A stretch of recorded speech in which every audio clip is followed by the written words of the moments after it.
क्योंकि जो भी बातें परमेश्वर के आत्मा में पहुंचेगी तो वो जरूर आपको आशीष का कारण होगी। इसके लिए धन्यवाद करते हैं कि बहुत से लोग बराबर आशीष को पा रहे हैं। और आशीष का मतलब ये है कि हमको उन अनंत की बातों को भी समझना है जो परमेश्वर ने यीशु और मसीह के द्वारा हमारे जीवन में अनंत के लिए कर दिया है। अब हमें उसमें, जैसे आप इस प्रबंध में जुड़ते हैं, इस प्रबंध में जुड़ने के लिए जरा सा भी बायां दायां इधर उधर हुआ तो आप देखे हैं कि हम जुड़ नहीं पाते। पर यदि आपका नेट बराबर है, आपका डिवाइस बराबर काम कर रहा है, जैसे हर दिन प्रार्थना हो रही है इस विषय के लिए, और सब चीज सही है, तो आपको परमेश्वर के प्रबंध में, इस संगति में बैठने के लिए कोई नहीं रोक सकता, क्योंकि ये आपका व्यक्तिगत मामला है। आप अपने तरफ से एक नंबर दिया गया है, उस संगति में आप जुड़ रहे हैं, ये आपके पूरे इच्छा पर है। वैसे ही परमेश्वर ने आपके साथ अपना काम कर दिया। उन बातों को बराबर हमारे अंदर चित्त में बसी हुई है। देखिए यूहन्ना 3 निकालिए, मैं आपको कुछ बातें ऐसी दिखाता हूं जो आप देखते से अरे इसको तो हम जानते हैं, पर वास्तव में उसको व्यवहारिक जीवन में काम में लाना या उसको वैसे ही जानना जैसे परमेश्वर ने हमारे लिए हमको दिया है। यहाँ पर जिस बात को समझेंगे वो ये है कि परमेश्वर ने जिन बातों को, उसके पास जो विश्वास है, जो विचार है, जो सोच के उसने हमारे लिए किया है, यदि हम उसमें भागी नहीं हुए या हम उसको वैसा ही नहीं समझ रहे हैं तो उसकी आशीषों से वंचित मैं होऊंगा, मुझे समझना है। इसलिए परमेश्वर ने, जैसे यूहन्ना 3 अध्याय 15 से कुछ वचन को पढ़िए, 15, 16, 17, 18, 19 और 20 वचन, और 21 आखिरी है, उसको आखिरी तक पढ़ सकते हैं। कहां से? 15 वचन से।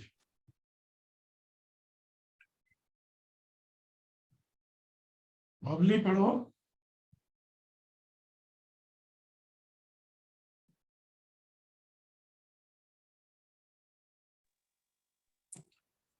यूहन्ना 3:15 से, ताकि जो कोई उस पर विश्वास करे वह अनंत जीवन पाए।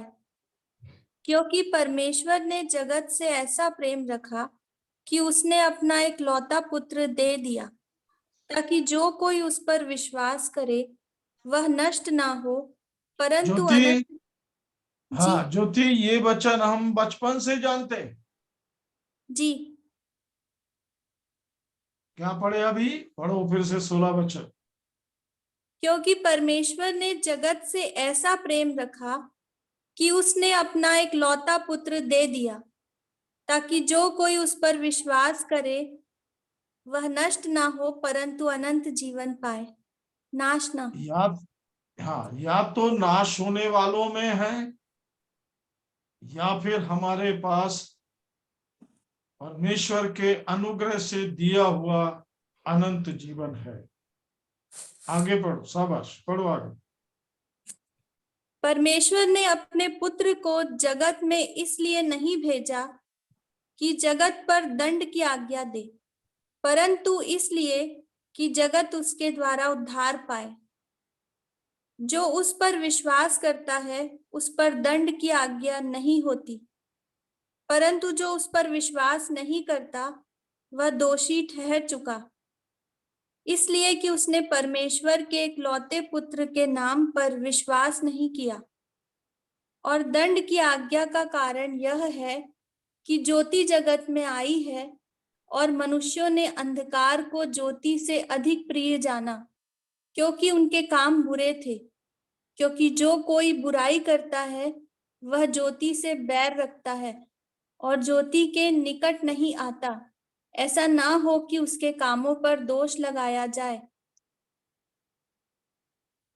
परंतु जो सत्य पर चलता है वह ज्योति के निकट आता है, ताकि उसके काम प्रकट हो कि वह परमेश्वर की ओर से किए गए हैं। इस प्रभु को इस बड़े वचन पर आशीष दे। चलो ज्योति, प्रार्थना कर दो वचन के लिए। जी, धन्यवाद धन्यवाद प्रेमी पिता परमेश्वर, स्वर्ग को और पृथ्वी को हम सब मनुष्यों को बनाने वाले जीवित परमेश्वर पिता, हम सब मिलकर अपने उद्धारकर्ता प्रभु यीशु मसीह के नाम से आपके चरणों में आते हैं। आपका धन्यवाद देती हूँ पिता परमेश्वर कि आपने आज के सुंदर संगति को दिया। आपने हम सबों को प्रभु जी अपने अपने कामों से प्रभु जी आपने हमें स्वतंत्र किया इस समय के लिए प्रभु जी आपने बैठाया हमारे मन को, हमारी देह प्राण आत्मा को तैयार किया है पिता। हम यीशु मसीह के नाम से हृदय से धन्यवाद देते हैं।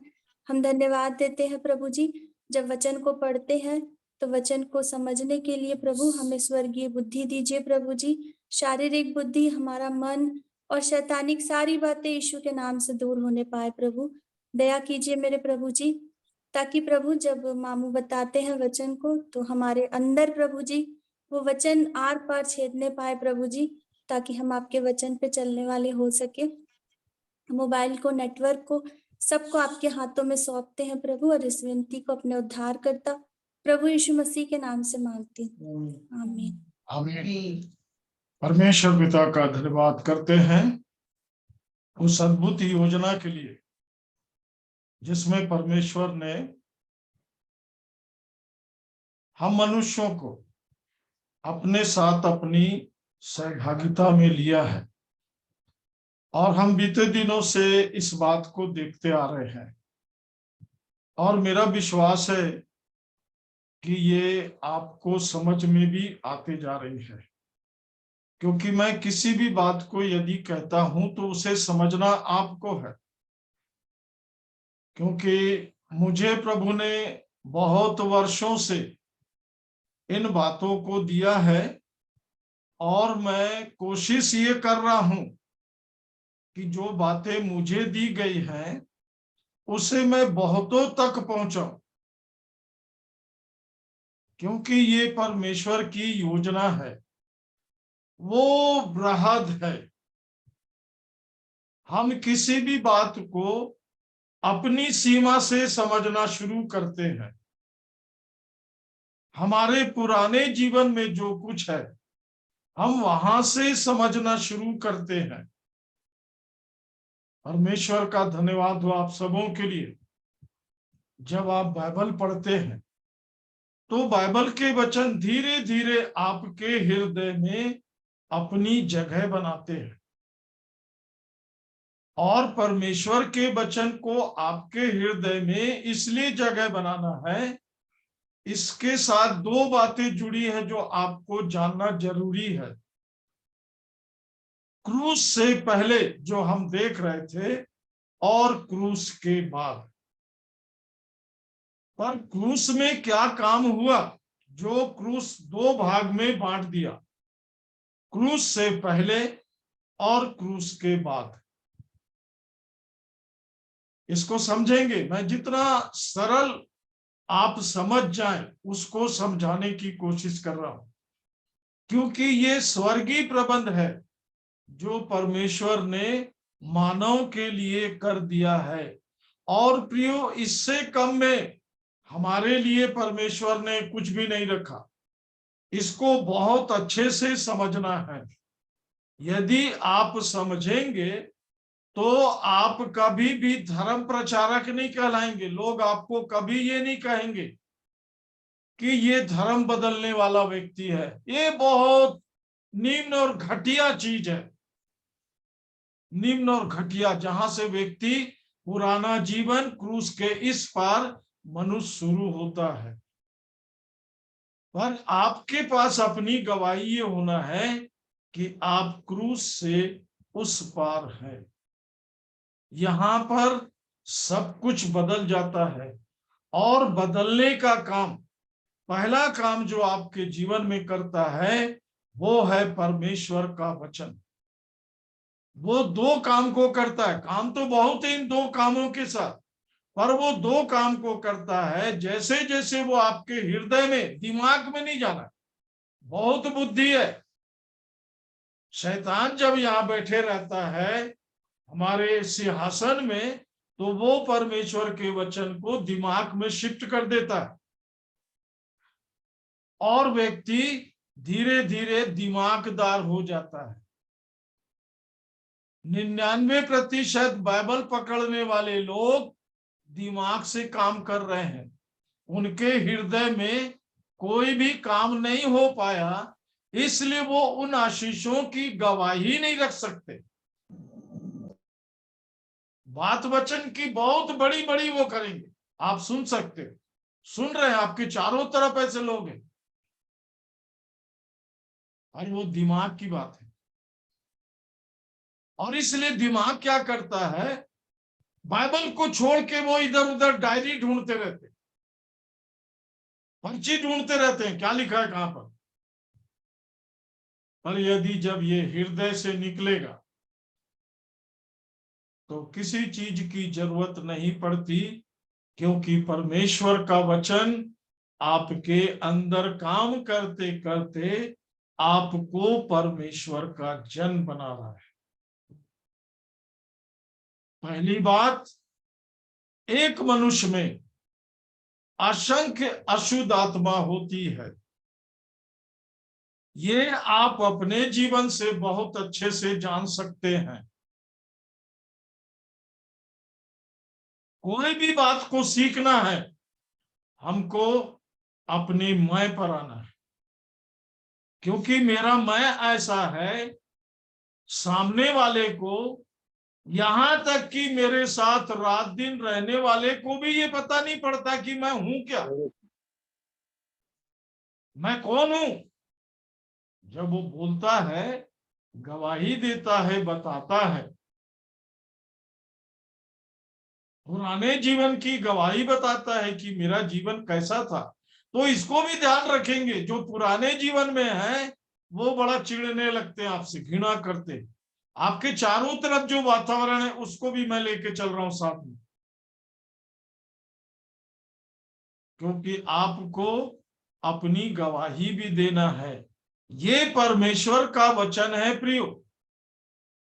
ये जो कुछ बोलता है वो इसलिए करने में सक्षम है क्योंकि परमेश्वर का वचन जीवित है। इस मृत्यु लोक में पहला काम वो जाकर जो करता है, मेरे हृदय में असंख्य अशुद्ध आत्माओं को, दुष्ट आत्माओं को निकालना शुरू करता है।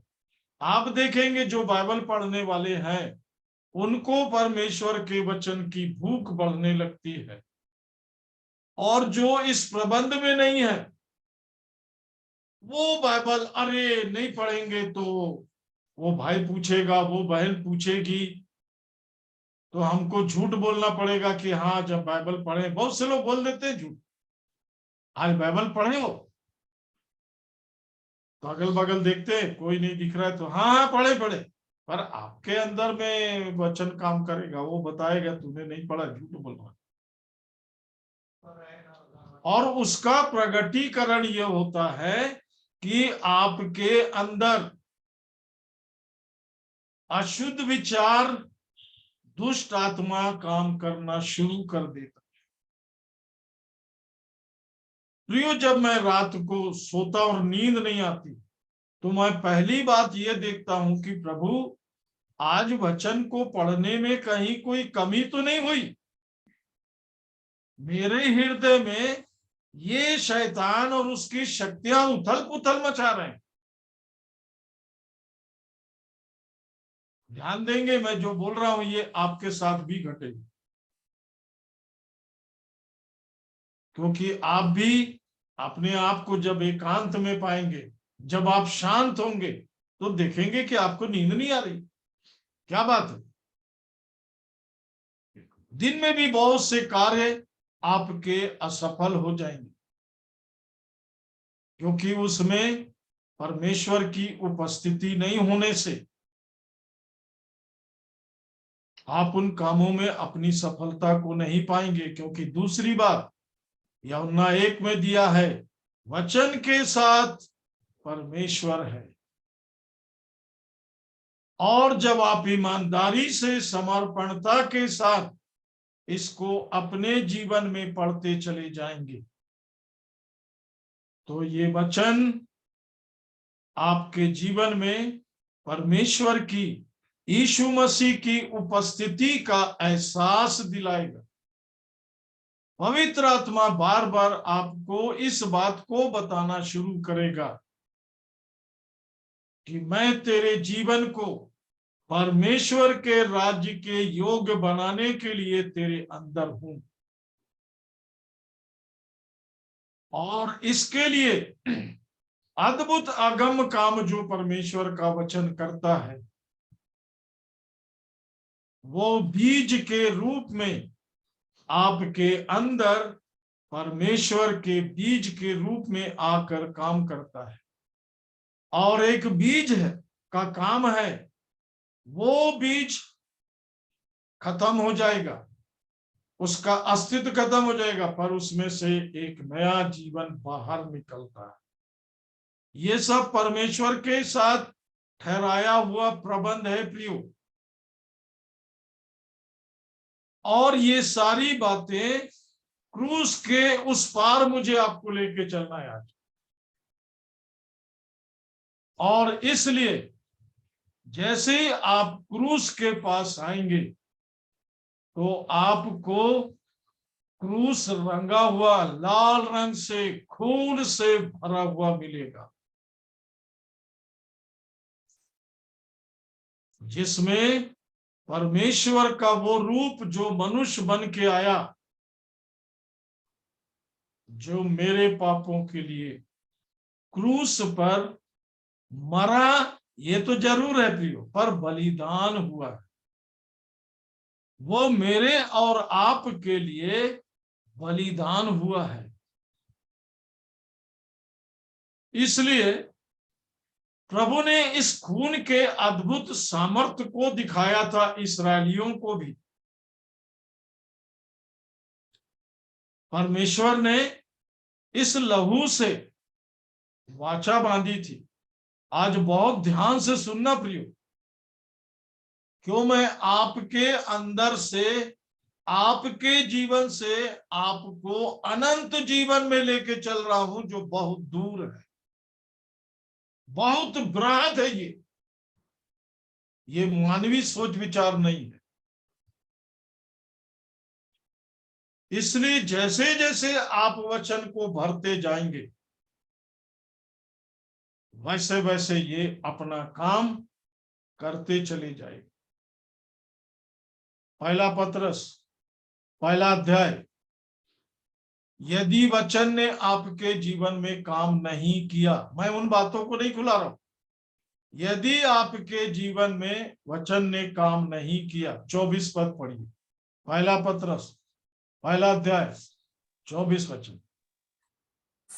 क्योंकि हर एक प्राणी घास के समान है। हाँ, हर एक प्राणी कौन है? घास के समान। इसको ध्यान रखेंगे। यदि परमेश्वर का वचन काम नहीं किया, इससे ज्यादा की कीमत इस मनुष्य की नहीं है। और इसे परमेश्वर ने नूह के समय में दिखा दिया। जितने लोग जहाज में जाएंगे उनको बचाने की जवाबदारी, जिम्मेदारी मेरी है। वो मेरे अनुग्रह में और मेरे संरक्षण में रहेंगे। और प्रियो, आपने देखा कि जहाज में सिर्फ 8 प्राणी गए। परमेश्वर की बातों पर विश्वास करने में ये मनुष्य बहुत कमजोर और बहुत धीमा है, ध्यान रखें। मेरे चारों तरफ ऐसे लोग हैं प्रियो, चारों तरफ बहुत लोग हैं। अरे ये तो हमको मालूम है, पर उनके जीवन में उसके घास से ज्यादा की झलक नहीं दिखाई देती। क्योंकि अब धीरे धीरे मैं इन बातों को समझने लगा हूं। यदि वचन ने काम नहीं किया, 23 पद, नया जन्म नहीं हुआ, 3 वचन, तो परमेश्वर के अविनाशी राज्य के योग नहीं है। इसे बहुत अच्छे से समझेंगे। और जब भी वचन प्रचार होता है, पूरी गहराई से उसमें डूब जाइए। देखिए प्रभु कैसे आपसे बात करते हैं, क्योंकि ये परमेश्वर का वचन जीवित वचन है। पहला पत्रस, पहला अध्याय, 3 वचन से। हमारे प्रभु यीशु मसीह के परमेश्वर और पिता का धन्यवाद हो, जिसने यीशु मसीह के मरे हुओं में से जी उठने के द्वारा जी उठने के द्वारा, हाँ आगे आगे, जी उठने के द्वारा अपनी बड़ी दया से हमें हाँ जीवित आशा के लिए नया जन्म दिया। हाँ, नया जन्म दिया है जी उठने के द्वारा। मतलब उसमें पुनरुत्थान की सामर्थ है, और उस पुनरुत्थान की सामर्थ में वो स्वर्ग में पिता के दाहिनी ओर बैठा है।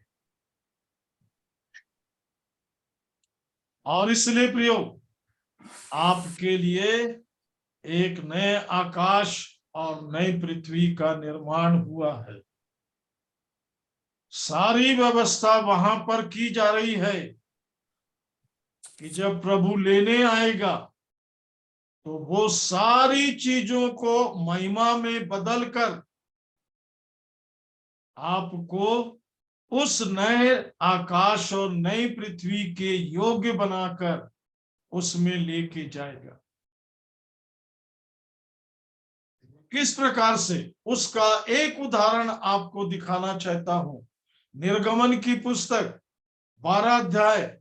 सबसे पहले इस्राएलियों को गुलामी से बाहर निकालना था, परमेश्वर के योजना के अंदर निकालना था, परमेश्वर की योजना में लेके चलना था। लोगों को नहीं मालूम था, इसके लिए परमेश्वर ने मूसा को पकड़ा। मूसा को जब बुलाया, मूसा मूसा, वो भी सोच में पड़ गया, ये आवाज कहां से आ रही, क्योंकि वहां कोई भी नहीं था। फिर एक आवाज आई, तो जहां खड़ा है वो पवित्र स्थान है। परमेश्वर आपसे सबसे पहले पवित्रता की आशा रखता है। आप जैसे जैसे पवित्र वचन के द्वारा पवित्र किए जाएंगे, तेरा वचन पवित्र है, तेरा वचन सत्य है, ये सारी परमेश्वर की योजना में, प्रबंध में लाने का काम एक व्यक्ति को जो क्रूस के उस पार है, उसको धीरे धीरे लेकर वो परमेश्वर की भव्यता में लेके आता। निर्गमन 12 अध्याय का 13 वचन। यहां मैं आपको एक बात बताना चाहता हूं, पढ़ो। और जिन घरों में तुम रहोगे उन पर वह लहू तुम्हारे लिए चिन्ह ठहरेगा, अर्थात मैं उस लहू को देखकर तुमको छोड़ जाऊंगा, और जब मैं मिस्र देश के लोगों को मारूंगा तब वह विपत्ति तुम पर ना पड़ेगी और समझ गए तुम होंगे आप? हाँ हाँ, और तुम नष्ट ना होगे। नष्ट ना होगे। मतलब प्रभु की अद्भुत वाचा प्रतिज्ञा उसने इस्राएलियों से बांधा। कैसे मालूम होगा कि इस मिस्र में जहां पर मेरे लोग नहीं है, पर मैंने मूसा से कहा है कि मेरे लोग हैं, तुम उनको छुड़ा के ला, तो कैसे पहचाना जाएगा कि ये मेरे लोग हैं? परमेश्वर ने मूसा को बुलाया, वो एक अलग बात है। मूसा को मिस्र में भेजा, वो एक अलग बात है। परमेश्वर ने उसको जन्म से ही अपने लिए बुलाहट दिया, अपने प्रबंध में उसे बढ़ाता रहा, उसे राजा महाराजाओं के यहां रखा। वो राजा का बेटा बनके भोग विलास का जीवन जी सकता था, और उसने अपने आप को मसीह के साथ रहने योग्य बनाया।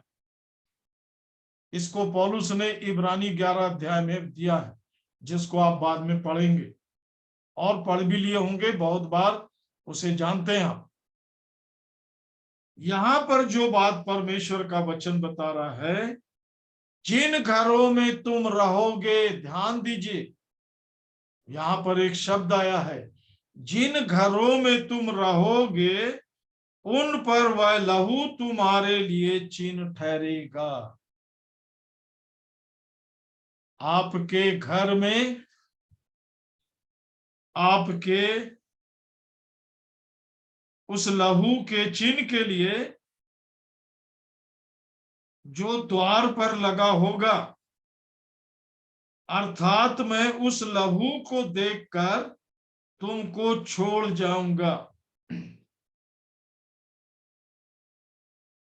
आप परमेश्वर और उसकी विपत्ति आ रही है। आगे पढ़ो 13 वचन, 13 पद को फिर से पढ़ो। जिन घरों में तुम रहोगे, और जिन घरों में तुम रहोगे उन पर वह लहू तुम्हारे लिए चिन्ह ठहरेगा, अर्थात मैं उस लहू को देखकर तुमको छोड़ जाऊंगा। लहू को देखकर तुमको छोड़ जाऊंगा। मैं जिस शब्द के साथ आपके पास में हूं वो शब्द है लहू को देखकर तुम्हें छोड़ जाऊंगा। और आगे शाबाश बेटा पढ़ो। जब मैं मिस्र देश के लोगों को मारूंगा, क्या समझे? जब मैं मिस्र के लोगों को मारूंगा। समझते चलना प्रियो। आगे, तब वह विपत्ति तुम पर ना पड़ेगी। हाँ, तुम जी वह विपत्ति तुम पर ना नहीं पड़ेगी पड़ेगी। आगे, और तुम नष्ट ना होगे। ये प्रभु की प्रतिज्ञा है। इसलिए प्रियो, क्रूस के इस पार जितना भी कार्यक्रम है वो सब जला दिया जाएगा,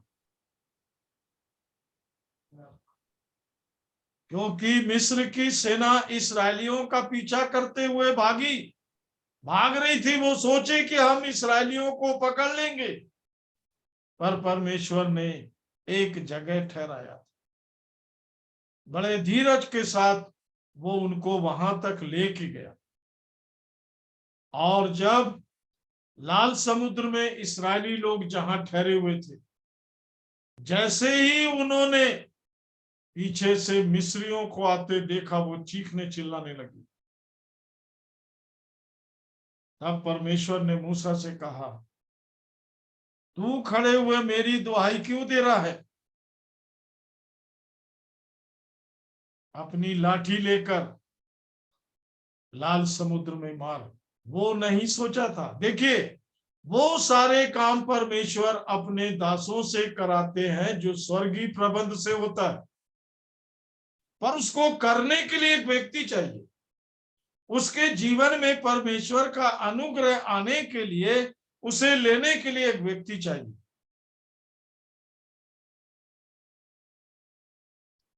इसलिए प्रियो, अब चलिए मैं आपको कुलुस्सियों 1 अध्याय में लेके चलता हूं। कुलुस्सियों 1 अध्याय और उसके 20 वचन को पढ़ेंगे।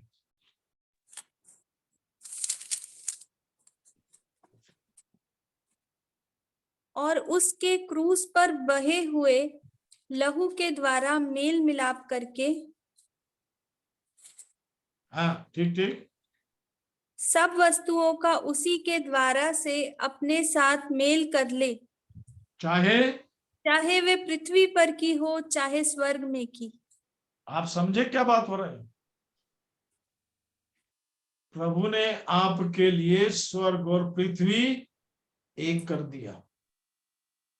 क्या चीज है वो? 20 वचन, और उसके क्रूस पर बहे हुए लहू के द्वारा।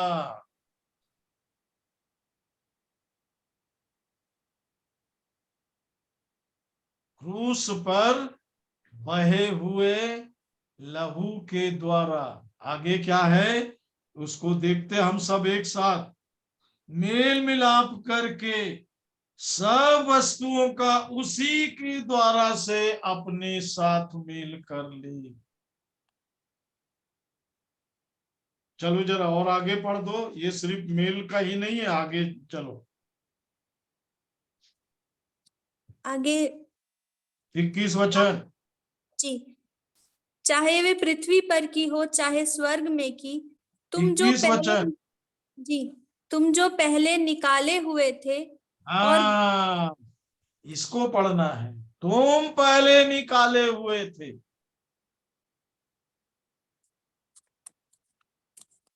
तुम पहले निकाले हुए थे, और आगे और बुरे कामों के कारण मन से बैरी थे।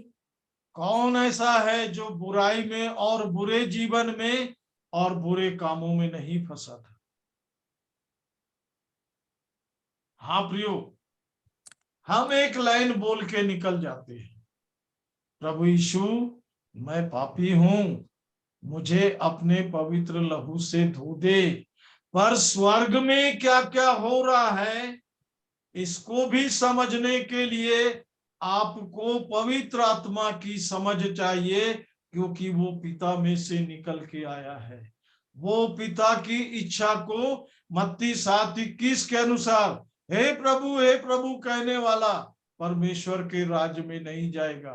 कहीं ऐसा ना हो हम हे प्रभु कहते रह जाएं और हमें उसका प्रबंध और उसकी इच्छा की जानकारी ना हो। इसलिए प्रियो, क्रूस उस खून से भरा हुआ है, और इसलिए यीशु ने अपनी गवाही दी यूहन्ना 3 में, हम जो देखते हैं वो बोलते हैं, जो हम जानते हैं वो कहते हैं, तुम जो जानते हो वो तुम कहते हो। दोनों में अंतर है प्रियो। मिट्टी के आदम के साथ कुछ समय तक समस्या बनी रहती है कि वो स्वर्गीय आदम में पुनरुत्थान में विलीन हो जाए, अपने आप को विश्वास के द्वारा। तभी तो आपके मसीह के जी उठने का महत्व आपके जीवन में प्रकट होगा प्रियो। क्रूस पर बहे हुए लहू के द्वारा। हाँ, और आगे पढ़ो पपी 22 वचन। उसने अब उसकी शारीरिक देह में मृत्यु के द्वारा तुम्हारा भी मेल कर लिया। देखा बिल्कुल स्पष्ट, शारीरिक मृत्यु के द्वारा। प्रियो, मैं बहुत साल से प्रचार करने के लिए, अभी वो प्रचार का सीजन आ रहा है, और मेरे को जनवरी में, दिसंबर में, ये इन महीनों में ही बुक कर लेते कि आपको अप्रैल में वचन को सुनाने आना है 8 दिन। क्यों लोगों को एक बात तो मालूम रहती है कि ये रोज नई बात बताएगा और रोज स्वर्गीय बात बताएगा। और एक समस्या रहता, बहुत से लोगों को समझ में नहीं आता। क्यों समझ में नहीं आता? क्योंकि वो जहां है वहां से बाहर नहीं निकलते, वो मिट्टी में से बाहर नहीं आते। आपको बाहर आना पड़ेगा। वो मिट्टी की देह जो थी,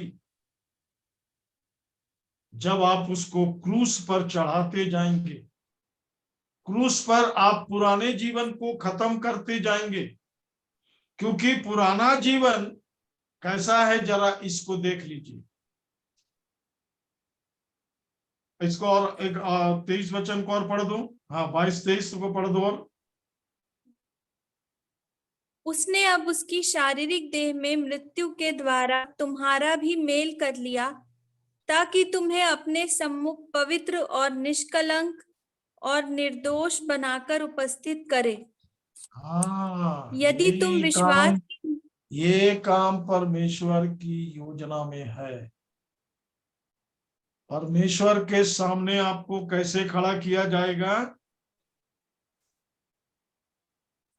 पवित्र, निष्कलंक निष्कलंक, निर्दोष बनाकर और निर्दोष। उपस्थित करे। और मनुष्य के लिए ये बहुत असंभव है प्रियो। इसलिए जब आप प्रभु में होते हैं, आप बेधड़क किसी के पास भी प्रचार करने इसलिए जा सकते हैं कि भाई मैं आपसे आत्मिक बात करने आया हूं। क्योंकि यीशु ने कहा था, उसने अपनी सेवकाई के समय में ये बात कहा, यूहन्ना 6:63 में, मेरी बातें आत्मा और जीवन है, शरीर से कुछ भी लाभ नहीं होता। उसने बता दिया था, यदि आप भी कहीं पर शरीर में अटके हैं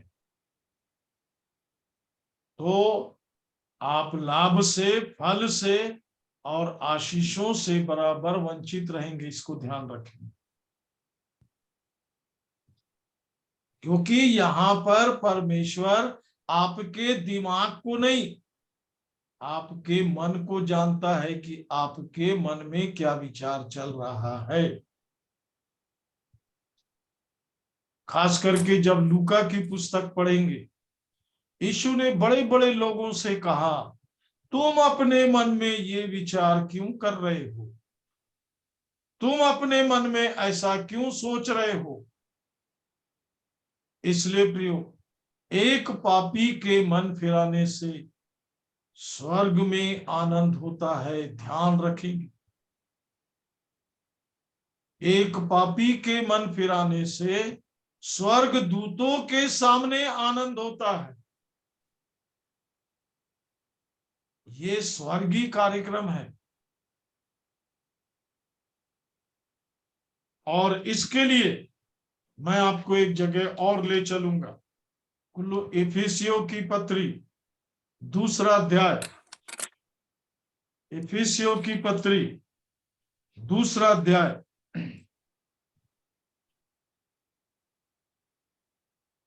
इसके 12 वचन को पढ़िए।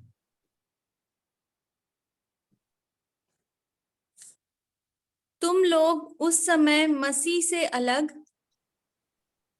और इज़राइल की प्रजा के पद से अलग किए हुए और प्रतिज्ञा की वाचाओं के भागी न थे, और आशाहीन और जगत में ईश्वर रहित थे। शायद इस पद का बहुत से लोग मतलब ही ना समझे,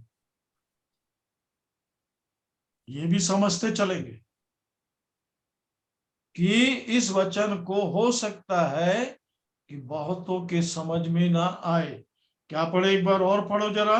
इफिसियों 2 अध्याय 12 वचन। तुम लोग उस समय मसीह से अलग और पुनरुत्थान से अलग। हाँ, आगे। और इज़राइल की प्रजा के पद से अलग किए हुए परमेश्वर ने जिसको चुना वो इस्राएल है। आगे, और प्रतिज्ञा की वाचाओं के भागी न थे, हाँ, परमेश्वर की बड़ी बड़ी वाचाएं हैं जिन्हें आप जानते हैं कि नहीं पता नहीं मुझे।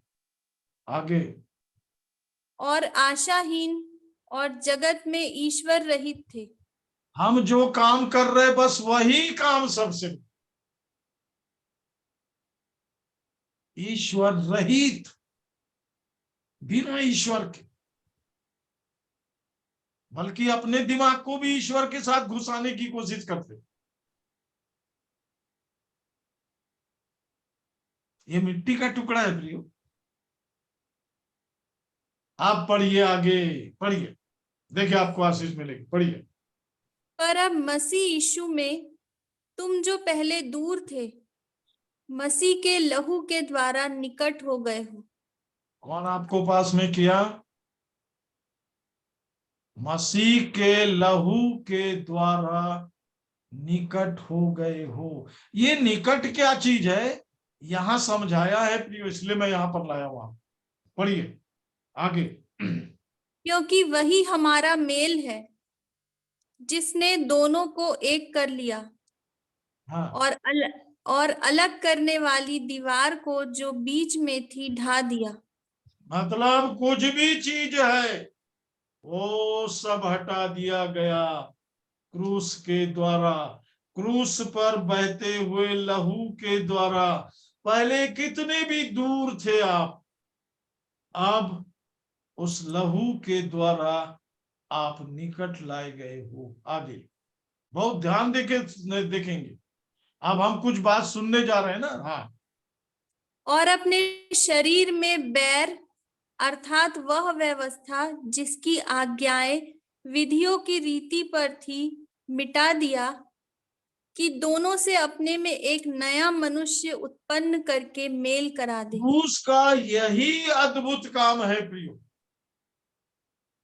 जैसे ही आपके जीवन में वचन काम करना शुरू करता, ये पूरा स्वर्गीय प्रबंध है प्रियो जो मैं आपके सामने रखूंगा।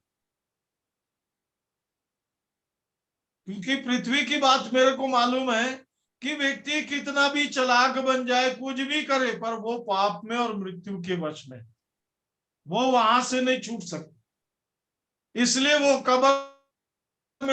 कब्रिस्तान में ले जाने के समय कहते स्वर्ग चला गया। नहीं प्रियो, स्वर्ग ने पूरा प्रबंध कर दिया है। और इसलिए जो चीज मैं बता रहा हूं वो आपसे मैं एक दिन पूछूंगा कि आप कहां तक इसको समझ रहे हैं, क्योंकि ये व्यक्तिगत जीवन में काम होना जरूरी है। यदि आपके जीवन में काम नहीं हुआ तो आप ऐसे आंख निकाल के देखते रहेंगे क्या बोल रहा है। यही अन्य भाषा है, रारा डाडा डाडा नहीं है ना अन्य भाषा। ये मिट्टी का टुकड़ा नाचने का नहीं है प्रियो। ये क्रूस पर लाल रंग का खून बह रहा है। अब जब आप इसमें से हो के जाते हैं, एक नया मनुष्य बना देता है। कहां पर ये नया मनुष्य बनता है? पढ़िए आगे।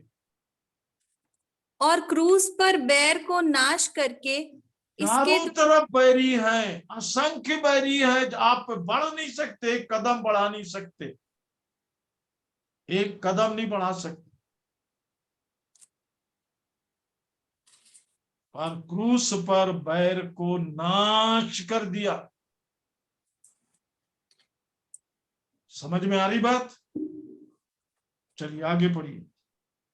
इसके द्वारा दोनों को एक देह बनाकर परमेश्वर से मिलाए। किससे मिलाए? परमेश्वर से। परमेश्वर से। शाबाश, बोलो, डरो नहीं, परमेश्वर से मिलना है। यहीं पर तो आदमी की छुट्टी पुट्टी बंद होती है। शैतान से मिलने में बहुत होशियार है ना, खूब कूद कूद के पाप करेगा, मर्डर करेगा, चोरी करेगा, गुंडागर्दी करेगा। परमेश्वर के साथ रहने में आवाज निकलना बंद हो जाती है।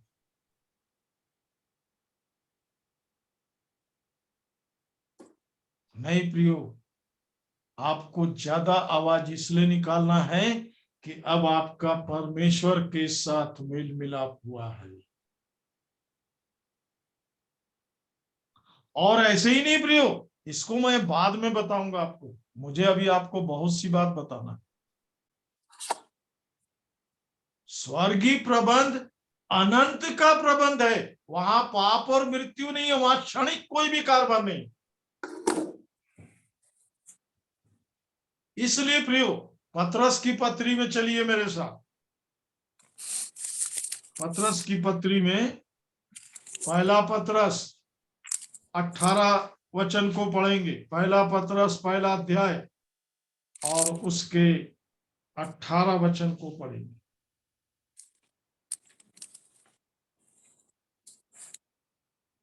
क्योंकि तुम जानते हो कि तुम्हारा निकम्मा चाल चलन जो बाप दादों से चला आता है, उससे तुम्हारा छुटकारा चांदी सोने अर्थात नाशवान वस्तुओं के द्वारा नहीं हुआ।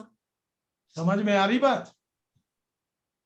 जैसे ही उद्धार का विषय होगा, पाप का विषय होगा, तो एक पोटली रख दिए, बोले हमारा सब छुटकारा हो जाएगा। ये मिट्टी का ज्ञान है प्रियो, ये मिट्टी का ज्ञान है। आगे, पर निर्दोष और निष्कलंक मेमने अर्थात मसीह के बहुमूल्य लहू के द्वारा हुआ। समझ में आया? प्रभु की स्तुति हो। उसके बहुमूल्य लहू से आपका छुटकारा हो गया।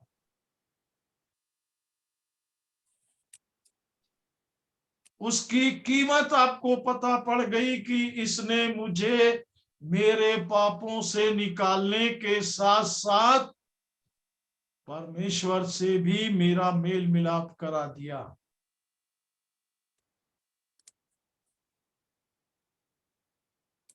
मेरा मेल मिलाप करा दिया।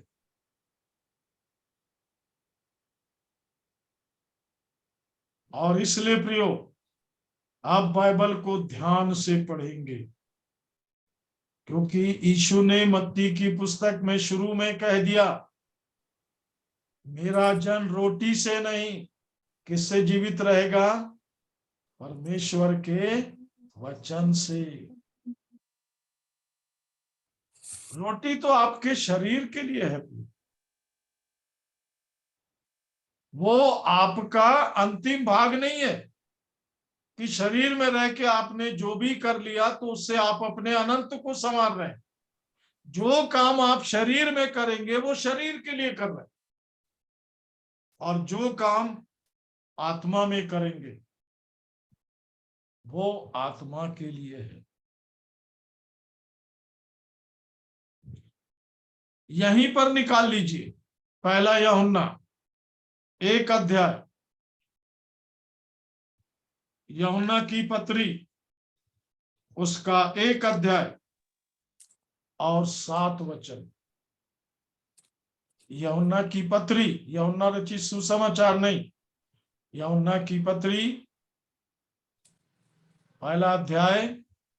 और प्रियो, बीच में शुक्रवार और शनिवार है। जब मैं सोमवार को बैठूंगा तो देखता हूं कितनों के पास गवाही होगी, क्योंकि वो जीवन एक अलग जीवन होगा, परमेश्वर के साथ रहने वाला जीवन होगा।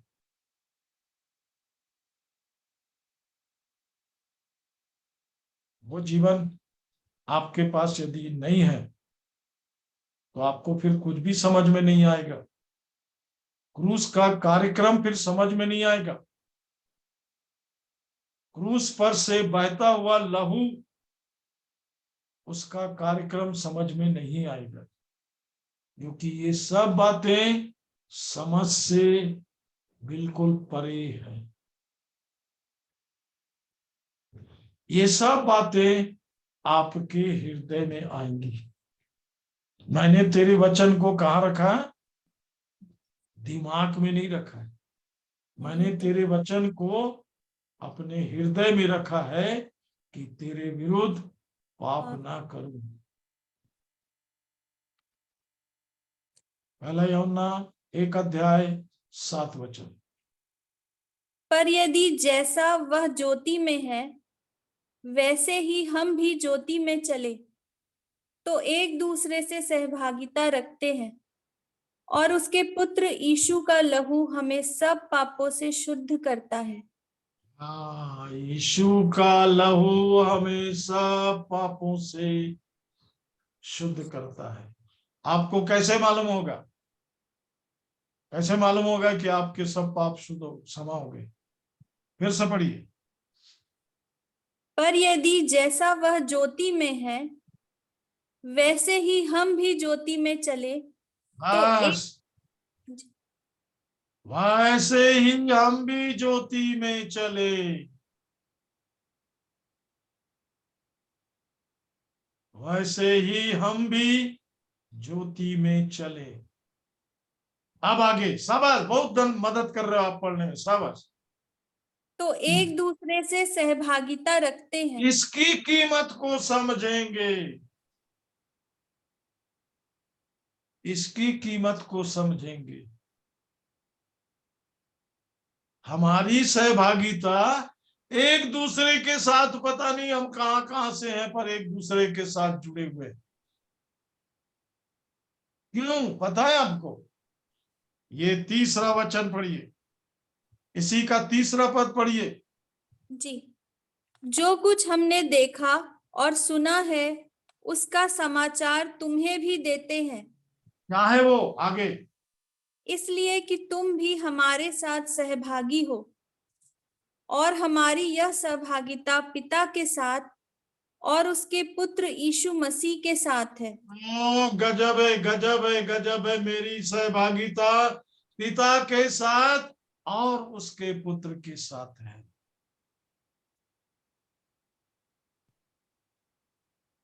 कितनों को ये बात समझ में आ रही है? मेरी सहभागिता पिता के साथ और उसके पुत्र के साथ है। आगे पढ़िए। और ये बातें हम इसलिए लिखते हैं कि हमारा आनंद पूरा हो जाए। क्या है वो आनंद? आगे पढ़िए। जो समाचार हमने उससे सुना और तुम्हें सुनाते हैं वह यह है कि परमेश्वर ज्योति है और उसमें कुछ भी अंधकार नहीं। ओ, ये बात परमेश्वर उनको कब्र के अंदर जाके बता रहा है क्या, जो मर गए स्वर्ग चले गए? नहीं प्रियो, ये आपको बता रहा है। आपको समझ में आ रही है? नहीं तो फिर परमेश्वर को वो कब्र में जाके ही बताना ठीक रहेगा। हमारी सहभागिता पिता के साथ और पुत्र के साथ। इस जीवन में जो मिट्टी का ही नहीं रहेगा प्रियो, इसमें वो आपके अंदर यही तो आनंद होना है कि प्रभु ने मुझे मिट्टी में से बाहर निकाल दिया। अब मैं मिट्टी नहीं हूं। अभी प्रियो ये शुरू नहीं हुआ है, क्योंकि क्रूस के उस पार का दृश्य अनंत है, अमर जीवन है। वो अविनाशी राज्य है और मुझे आपको वहां लेके चलना है। चलोगे? चलोगे? अब देखते हैं कि कितने लोग चलेंगे, कितने लोग उसके गवाह बनेंगे, कितने लोग उस जीवन की गवाही देंगे कि मैंने अनंत जीवन पाया है। परमेश्वर ने मुझसे प्रेम करके, अनुग्रह करके अनंत जीवन मुझे दिया है। आइए प्रार्थना करेंगे। अपनी आंखों को बंद करें, प्रार्थना में जाएंगे। प्रेमी पिता परमेश्वर, पवित्र प्रभु यीशु मसीह में धन्यवाद। अनुग्रह के द्वारा उस अद्भुत उपाय के लिए जो आपने अपने बच्चों के लिए रखा है, और वो अद्भुत काम आपने अपने प्रिय बेटे के पवित्र लहू में रखा है, क्योंकि वो लहू मुझे आपके राज्य के ही योग बनाती है, ऐसा नहीं, वो मुझे आपके मिरास की भी भागी बना देती है। प्रभु यीशु, हम इन बातों को आपके वचन से, जो बड़ी गहरी और गंभीर बातें हैं, जो मनुष्य के लिए आपने एक चैलेंज रखा कि वो एक नए जीवन की शुरुआत करे, उस नए जीवन की निश्चयता को अपने अंदर पवित्र आत्मा के द्वारा अपने आत्मा में प्राप्त करते चले जाए। प्रभु, आपने प्रार्थना सुना, आपका अनुग्रह कि हम आपके वचन पर चलने वाले बने, आपका जीवित वचन हमारे जीवन से प्रदर्शित हो, प्रकाशित हो, कि हम भी गवाही दे सकें कि अब हम शैतान के साथ नहीं, पाप के साथ नहीं, बुरे मन के साथ नहीं, व्यभिचारी मन के साथ नहीं, पर क्रूस ने हमारे अंदर एक नए कार्य को करके एक नए जीवन को देकर हमें परमेश्वर के साथ, परमेश्वर के वचन के साथ यीशु की लहू की पवित्रता में रहने और चलने वाला बना दिया है। आपने प्रार्थना सुना, धन्यवाद करते हैं। हर एक निर्बल कमजोर को प्रभु स्वास्थ्य चंगाई दीजिए, उसका घर चंगाई का और उसका जीवन चंगे होने का कारण बन जाए, कि वो अपनी चंगाई से अपने प्रभु यीशु मसीह की महिमा कर सके। आपने प्रार्थना सुना, धन्यवाद करते हैं। आपके हर एक बच्चों को महिमामय स्वर्गीय पवित्र हाथ में सौंपे, जीवन शांति उद्धार देने वाले महिमामय प्रभु यीशु मसीह के नाम से मांगते हैं, आमीन।